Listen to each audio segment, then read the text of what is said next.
Hello everyone, we are here for the Kalye Negosyo launch for 2024. We are on our 11th year of helping entrepreneurs, micro, small, and medium enterprises legitimize and help improve their businesses. Nandito po kami since 2013, nagtuturo from the grassroots hanggang sa mga medium enterprise. Okay, it's an exciting day because may bagong batch tayo ng Kalye Negosyo 2024. Okay, sabi ko nga kanina, panibagong buhay ang amin gagabayan sa kanilang magninegosyo. Marami po mangyayari. Hindi lang po ito isang araw. Hindi lang po ito 2 araw. Ito po ay 4 months na programa sa pagninegosyo. And at the same time, ito ay libre.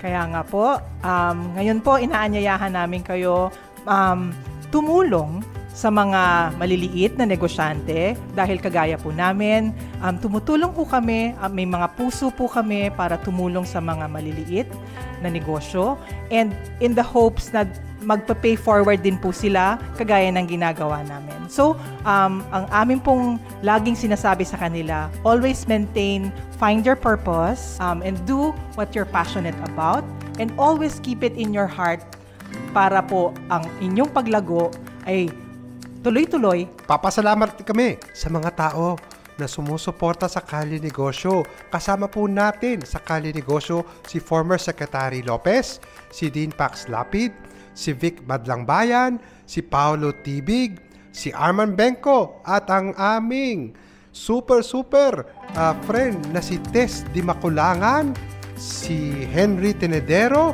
si Michael Angelo, si Irene Oloris, at yung mga e-commerce champion natin, si Jay, si Lucky, ang ating mga chefs na tutulong rin, si Chef Luel, Chef Fiona, at si Mark.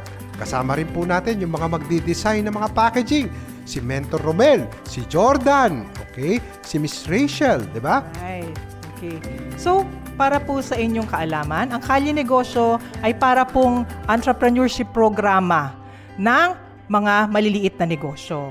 Ito po ay isang libre na programa na merong 14 sessions. It will last 4 months and it happens every Thursday from 9 to 12. At maraming salamat po sa TNC at sa Puzzle Box for sponsoring us for our venue for this year. And thank you very much.